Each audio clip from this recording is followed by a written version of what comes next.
Good morning students. बच्चों, आज हम 1857 की क्रांति के स्वरूप का अध्ययन करेंगे। 1857 ईस्वी की क्रांति के स्वरूप के बारे में इतिहासकारों में बहुत बड़ा मतभेद रहा है। इस घटना का इतिहास लेखन किस रूप में किया जाए, बच्चों, यह अभी तक भी एक चर्चा का विषय बना हुआ है। पश्चिमी विद्वान इसे सिपाही विद्रोह, सामंतवादी प्रतिक्रिया एवं हिंदू मुस्लिम षड्यंत्र आदि की संख्या देते हैं। दूसरी तरफ अधिकांश भारतीय इतिहासकारों ने इसे राष्ट्रीय आंदोलन स्वीकार किया है जो स्वतंत्रता के लिए लड़ा गया था, और इस पर विविध विचारधाराओं के दो पक्ष माने जाते हैं। एक विचारधारा के समर्थक विचारों में जॉन लेक, जॉन केई, राइस, होम्स, ओटरम, मेलिसन, रोलिंसन, ट्रेबुलियन, सैयद अहमद खां, सीले, रॉबर्ट्स, स्मिथ, आर.सी. मजुमदार को देखा रखा जाए। और इन लेखकों ने यह दर्शाने का भी प्रयास किया है कि विद्रोह का मूल कारण भारत सरकार की नीतियाँ एवं प्रशासनिक कमजोरी नहीं थी, बल्कि सैन्य को दोबारा प्रारंभ किया गया यह एक विद्रोह था, जिसका मूल कारण सैनिकों में असंतोष था। इसमें सामंत एवं मुस्लिम वर्ग ने अपने स्वार्थवश सहयोग दिया था, और दूसरे पक्ष के समर्थक विद्वानों में विनायक दामोदर सावरकर, सुरेंद्र नाथ सेन, शशि भूषण चौधरी, पूरनचंद जोशी, अशोक मेहता, डॉक्टर ईश्वरी प्रसाद, के.एन. पाणिकर आदि का नाम लिया जाता है। ये विद्वान 1857 की घटना को भारत का प्रथम स्वतंत्रता संग्राम मानते हैं। पहले बच्चों, हम बात करते हैं सैनिक विद्रोह की, कि जिन इतिहासकारों ने 1857 के विद्रोह को केवल सैनिक विद्रोह का नाम दिया है। अनेक यूरोपियन इतिहासकारों ने 1857 की क्रांति को केवल सैनिक विद्रोह बताया। जॉन सीले के शब्दों में 1857 ईस्वी का विद्रोह देशभक्ति की भावना रहित और स्वार्थी सैनिकों का विद्रोह था, जिसका न तो कोई नेता था और न ही इसे जनता का समर्थन प्राप्त था। जॉन लॉरेंस ने भी इसे एक सैनिक विद्रोह बताया है, और जिसका मूल कारण चर्बी वाले कारतूस थे।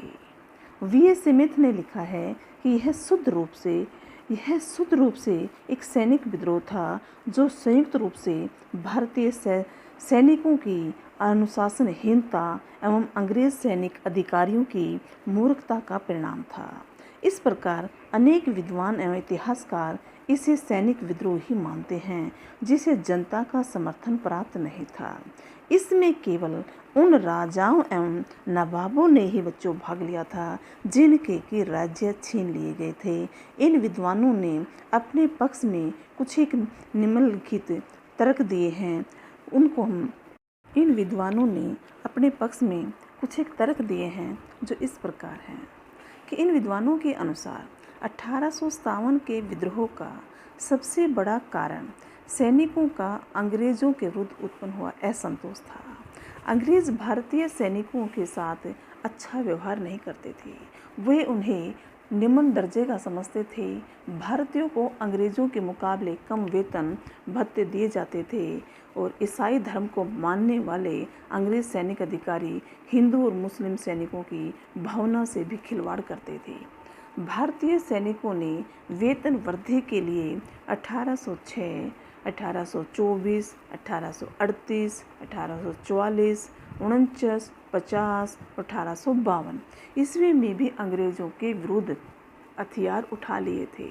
चूँकि ये विद्रोह भारत के विभिन्न स्थानों पर हुए थे, इसलिए इन्हें पूरी तरह से दबा दिया गया था। लेकिन ये विद्रोह अंग्रेजों के लिए एक बहुत बड़े खतरे की बच्चों घंटी थी। लॉर्ड डलहौजी के समय में नेपियर ने भी कहा था कि भारतीय सैनिकों में इतना असंतोष है कि वे भविष्य में अवश्य ही कोई न कोई विद्रोह करेंगे। यदि ब्रिटिश सरकार चाहती तो सैनिकों की मांग पूरी करके इन विद्रोह को शांत कर सकती थी, लेकिन उन्होंने बच्चों ऐसा नहीं किया, जिसके परिणाम स्वरूप भारतीय सैनिकों ने अंग्रेजों के विरुद्ध विद्रोह कर दिया। सन जॉन लॉरेंस तथा सीले जैसे विद्वानों का मत है कि 1857 ईस्वी के विद्रोह का मुख्य कारण चर्बी वाले कारतूस थे। 1856 ईस्वी में अंग्रेजों ने भारतीय सैनिकों को एनफील्ड राइफल दी थी, जिनमें गाय व सूअर की चर्बी लगी होती थी। इन राइफलों में कारतूस भरने से पहले उन्हें मुंह से काटना पड़ता था, क्योंकि हिंदू गाय को पवित्र मानते थे और मुसलमान सूअर से घृणा करते थे। उन्होंने इन कारतूसों को चलाने से इनकार कर दिया। यदि चर्बी वाले कारतूसों को प्रयोग करने के लिए नहीं दिया जाता तो हो सकता था शायद ये विद्रोह नहीं होता। सबसे पहले बैरकपुर में 29 मार्च 1857 ईस्वी को मंगल पांडे नामक हिंदू सैनिक ने इन कारतूसों को चलाने से भी इनकार कर दिया और 2 अंग्रेज अधिकारियों को गोली से उड़ाकर उनको मार दिया और विद्रोह का ऐलान भी कर दिया गया। 1857 ईस्वी के विद्रोह को एक सैनिक विद्रोह इसलिए भी माना जाता है कि इसकी शुरुआत सैनिकों के द्वारा की गई थी। बैरकपुर में 34वीं रेजिमेंट के एक ब्राह्मण सैनिक मंगल पांडे ने जो चर्बी वाले कारतूसों के प्रयोग के विरोध में 2 अंग्रेजों को गोली से जो भून दिया था और विद्रोह कर दिया था, उसने अपने साथियों को भी अंग्रेजों से विद्रोह करने को कहा, लेकिन अंग्रेजों ने उसे पकड़ लिया और 9 अप्रैल 1857 ईस्वी को उसे फांसी के फंदे पर लटका दिया गया। इसके बाद 10 मई 1857 को मेरठ में 85 सैनिकों ने चर्बी वाले कारतूसों को चलाने से इनकार कर दिया। उनका कोर्ट मार्शल किया गया और उन्हें कारागार में डाल दिया गया। 11 मई को लोगों ने मेरठ की जेलों पर भी धावा बोल दिया और सैनिकों को अंग्रेजों के कारागार से मुक्त कराकर हर हर महादेव के नारे लगाते हुए दिल्ली की ओर उन्होंने कूच किया। उन्होंने दिल्ली में भयानक विद्रोह कर दिया और इस तरह से 1857 के विद्रोह ने भयंकर रूप धारण कर लिया था। जॉन लॉरेंस ने भी कहा है कि यह मेरा निश्चित विश्वास है कि विद्रोह का उदय सैनिकों से ही हुआ था और देश के असंतुष्ट लोगों ने अपने निजी स्वार्थों की पूर्ति के लिए इस स्थिति का उन्होंने लाभ उठाया था। देसी राजाओं कि जिसमें हम देखते हैं कि इतिहासकारों का मानना है कि विद्रोह की शुरुआत सैनिकों ने ही की थी, लेकिन धीरे धीरे उन्हें देसी राजाओं और जनता का समर्थन प्राप्त हो गया था। 11 मई 1857 को दिल्ली में सेना का नेतृत्व मुगल सम्राट बहादुर शाही ने किया कि इस प्रकार कानपुर में नाना साहब और मध्य भारत में रानी लक्ष्मीबाई, अवध में वाजिद अली शाही ने 1857 के विद्रोह में बढ़ चढ़कर भाग लिया था कि भले ये ब्रिटिश शासन के विरुद्ध थे, इनके राज्य ब्रिटिश शासन में मिला लिए गए थे और इन्होंने विद्रोह की कोई योजना न बनाई थी। वे अपने स्वार्थों के लिए सैनिकों के विद्रोह में शामिल हो गए थे। कि उदाहरण के लिए दिल्ली में बहादुर शाही ने सैनिकों का नेतृत्व मजबूरी में किया था, क्योंकि उसका अंग्रेजों के विरुद्ध विद्रोह करने का कोई इरादा नहीं था। दूसरी ओर इस विद्रोह में केवल बेरोजगार और स्वार्थी असामाजिक तत्वों ने ही विद्रोहियों का साथ दिया था।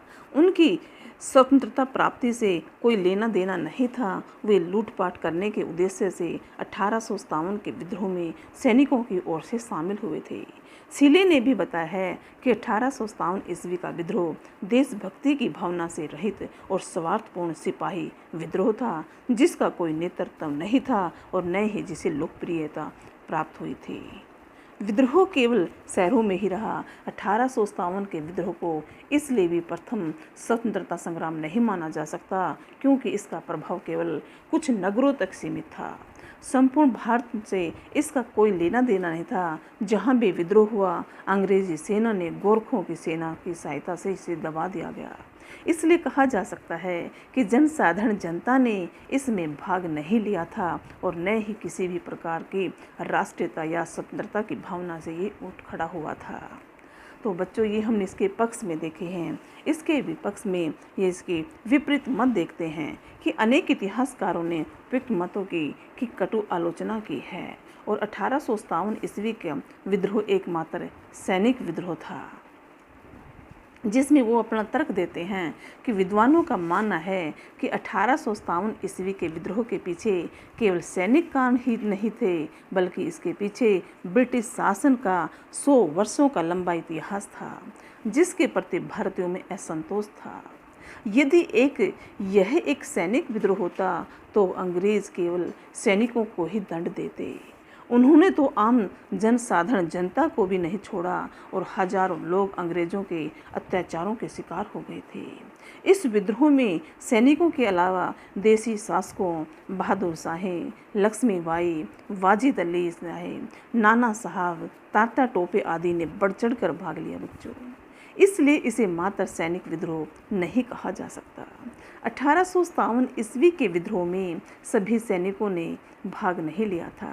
अधिकतर सैनिक अंग्रेजों के स्वामी भक्त बने रहे। उन्होंने विद्रोह को दबाने में अंग्रेजी शासन की सहायता की कि इसमें देश के सभी सैनिकों ने भाग नहीं लिया था। कि बच्चों इस विद्रोह में कि सभी सैनिकों ने भी भाग नहीं लिया था। इस विद्रोह में जनसाधारण जनता ने भी बढ़ चढ़ कर भाग लिया था और इतिहास इस बात का गवाह है कि इसमें लाखों स्त्रियां, पुरुष, बच्चे मौत के शिकार हो गए थे।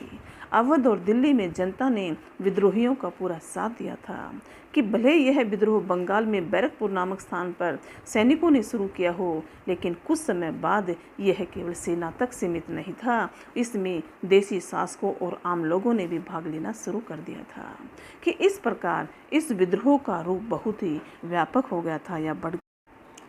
पंडित जवाहरलाल नेहरू ने लिखा है कि यह विद्रोह बहुत जल्द ही फैल गया था और इसने जन विद्रोह एवं भारतीय स्वतंत्रता संग्राम का रूप भी धारण कर लिया था।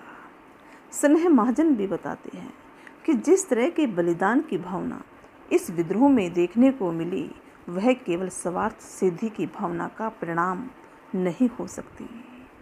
मेरठ, लखनऊ, कानपुर, झांसी में जिन लोगों ने अपनी जान की बाजी लगा दी थी, उनके मन में यह प्रबल प्रेरणा अवश्य रही होगी कि वे अपनी संस्कृति की रक्षा के लिए लड़ रहे हैं।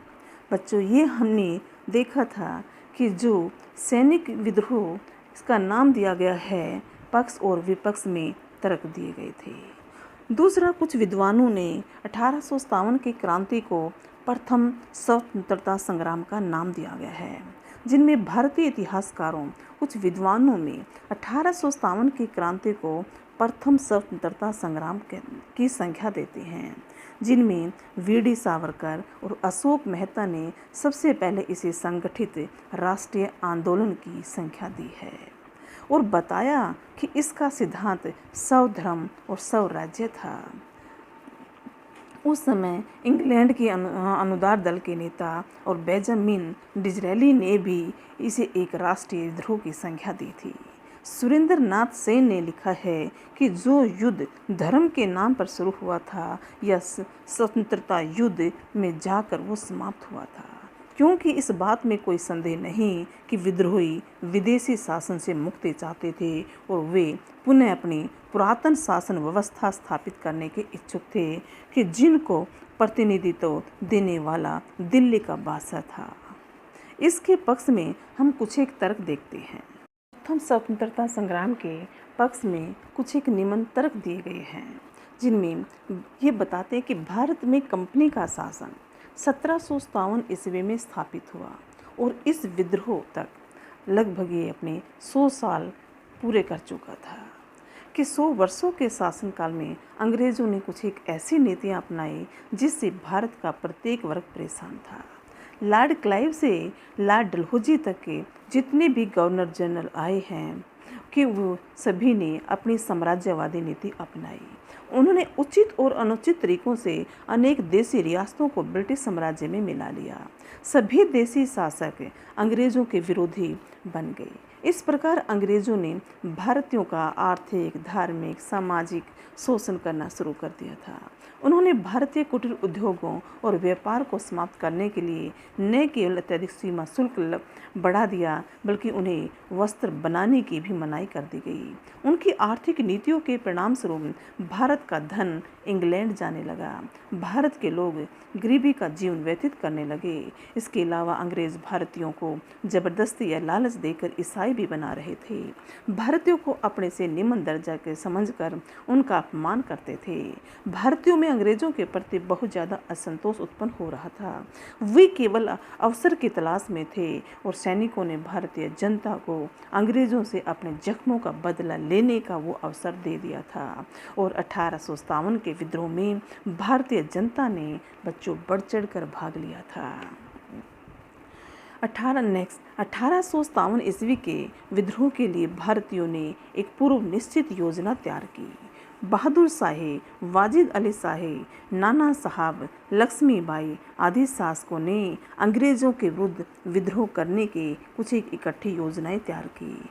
मुगल सम्राट बहादुर शाही ने राजपुताने के शासकों को भी पत्र लिखा और कहा कि ये मेरी हार्दिक इच्छा है कि फिरंगियों को हर कीमत पर और हर संभव तरीके से हिंदुस्तान से बाहर निकाला जाए। यह मेरी हार्दिक इच्छा है कि संपूर्ण भारत को स्वतंत्र कराया जाए। लेकिन इसी उद्देश्य से आज जो युद्ध किया जा रहा है वह उस समय तक सफल नहीं हो सकता जब तक कि एक ऐसा व्यक्ति जो राष्ट्र की सारी जिम्मेदारी अपने ऊपर न ले ले और भारत की जनता को एकता के सूत्र में बांध सके और सामने न आ जाए और जनता का पथ प्रदर्शन करे। भारत पर राज्य करने की अब मेरी कोई इच्छा नहीं है और न ही मैं अत्याचार करने के लिए फिरंगियों को यहाँ छोड़ना चाहता हूँ। यदि आप सभी हिंदुस्तान के शासक अंग्रेज़ों को बाहर निकालने के लिए अपनी अपनी तलवारों को म्यान से निकाल लें और आप लोग इस विद्रोह को चलाने के लिए जो संघ बनाएंगे उसके पक्ष में मैं अपनी सारी सत्ता और अधिकार छोड़ने के लिए तैयार हूँ। कि बहादुर शाह के इस कथन से बच्चों बिल्कुल स्पष्ट है कि उसका एकमात्र उद्देश्य था अंग्रेज़ों को भारत से बाहर निकालना, उनको भारत से भगाना।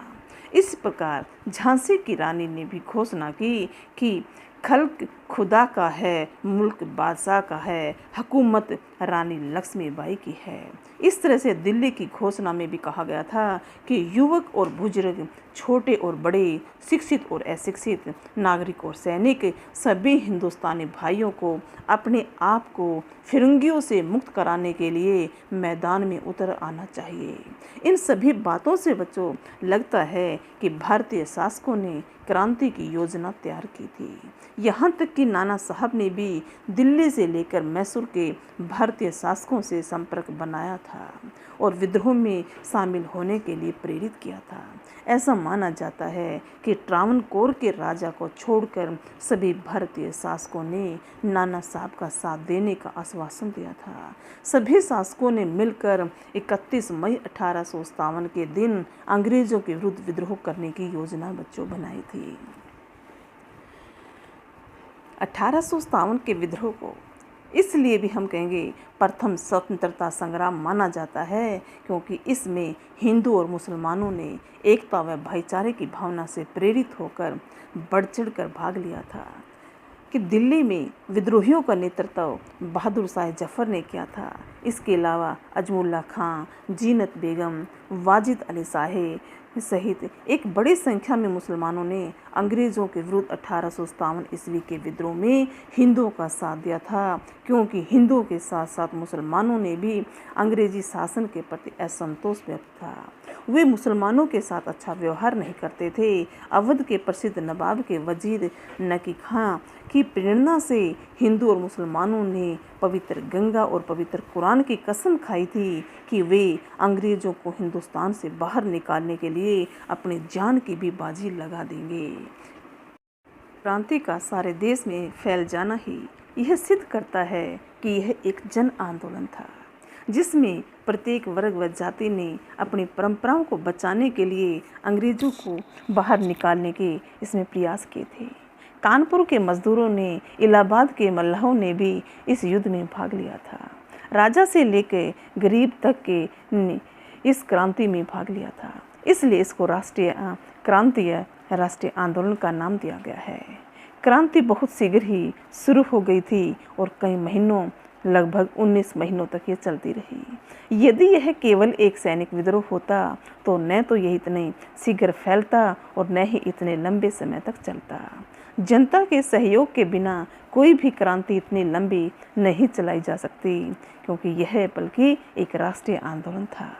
1857 की क्रांति का कारण चर्बी वाले कारतूस नहीं, बल्कि यह पिछले 100 वर्षों के दौरान ईस्ट इंडिया कंपनी के शोषण से उत्पन्न हुई भारतीय असंतोष के कारण फूटा हुआ उनका गुस्सा था कि जो उन्होंने शोषणकारी नीतियां भारतीयों के साथ अपनाई हुई थी।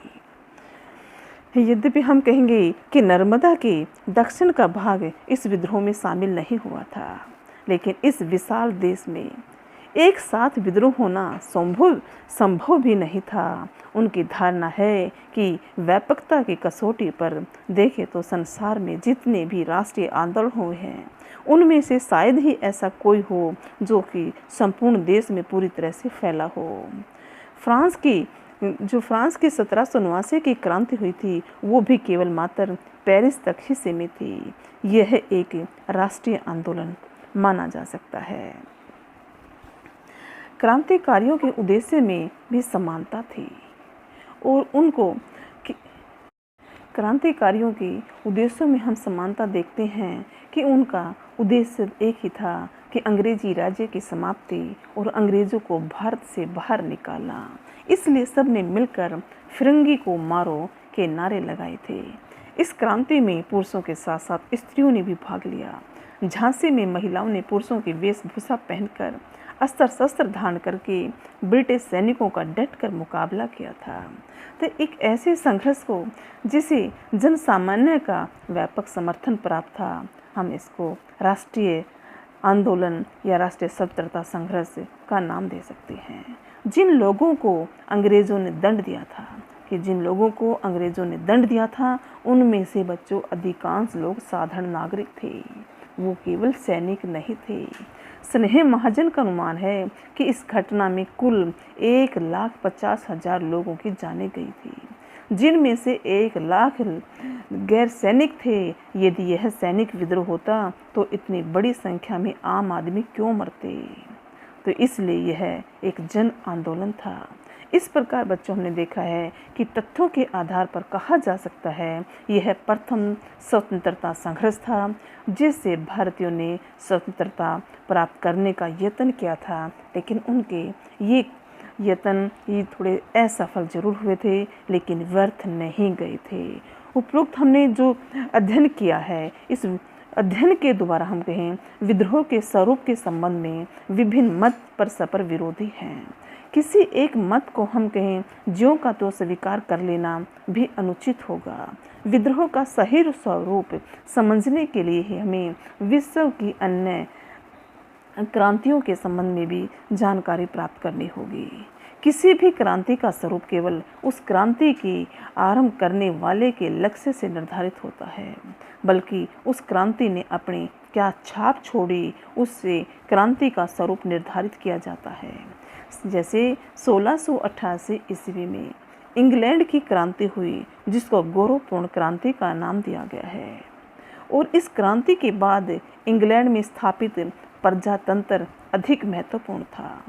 ऐसे ही 1789 की फ्रांसीसी क्रांति का आरंभ सामंती वर्ग द्वारा, कि जो सामंती वर्ग था उसके द्वारा राजा की निरंकुशता पर अंकुश लगाने के लिए परिणाम स्वरूप ही हुआ था। परंतु इतिहास में इस क्रांति में भाग लेने वालों का जो दृष्टिकोण देखें तो वो निश्चित रूप से सभी क्रांति को राष्ट्रीयता एवं प्रजातंत्र का जनक मानते हैं। कि बच्चों जो 1789 की फ्रांस की क्रांति हुई थी कि वो केवल पेरिस तक सीमित थी, लेकिन इस क्रांति के द्वारा हम कहेंगे इस क्रांति ने आगे आने वाले समय में समानता, स्वतंत्रता और प्रजातंत्र के सिद्धांत दिए थे, जिस कारण हम कहेंगे राष्ट्रीयता और प्रजातंत्र का उसको जनक माना जाता है। यदि 1857 की क्रांति में भाग लेने वालों का दृष्टिकोण देखें तो निश्चित रूप से सभी क्रांतिकारियों तथा जनमत का एक ही लक्ष्य था कि अंग्रेजों को भारत से निकालना है। इससे बढ़कर स्वतंत्रता संघर्ष के लिए और लक्ष्य हो भी क्या सकता था। डॉक्टर मजुमदार भी एक जगह बताते हैं कि कुछ स्थानों पर जनता ने इसमें भाग लिया और अन्य स्थानों पर जनता का नैतिक समर्थन भी मिला था। मध्य भारत के तांता टोपे का जनता ने हर जगह हार्दिक स्वागत किया था। इसके विपरीत अंग्रेज जहाँ भी गए उन्हें जनता ने गालियाँ ही दी, धिक्कारा ही था। इससे स्पष्ट है कि अंग्रेजों के विरुद्ध सर्वव्यापी रोष था कि हर जगह अंग्रेजों के प्रति जनता में रोष था। तत्कालीन साहित्य में भी अंग्रेज विरोधी भावना का हमें प्रदर्शन मिला है। इसलिए 1857 ईस्वी में जन भावना मूल रूप से अंग्रेजों के विरुद्ध थी कि जनता अंग्रेजों को पसंद नहीं करती थी। इसलिए जन भावनाओं को राष्ट्रीय न कहा जाए तो क्या कहा जाए। डॉक्टर ताराचंद ने भी माना है कि विद्रोहियों को संगठित करने वाला एकमात्र तत्व विदेशी शासन को समाप्त करने की भावना थी। इसमें कोई संदेह नहीं कि 1857 ईस्वी का विद्रोह विदेशी शासन को समाप्त करने के लिए ही हुआ था। 1857 ईस्वी का विद्रोह भी केवल एक ऐतिहासिक ट्रेजेडी नहीं था। अपनी विफलता में भी इसने एक महान उद्देश्य की पूर्ति की थी। यह उस राष्ट्रीय मुक्ति आंदोलन का प्रेरणा स्रोत बन गया था जिसने वह हासिल कर दिखाया जो विद्रोह हासिल न कर सका था। इस तरीके से बच्चों आज हमने 1857 की क्रांति के स्वरूप का अध्ययन किया है और आज हमारा चैप्टर खत्म होता है। धन्यवाद।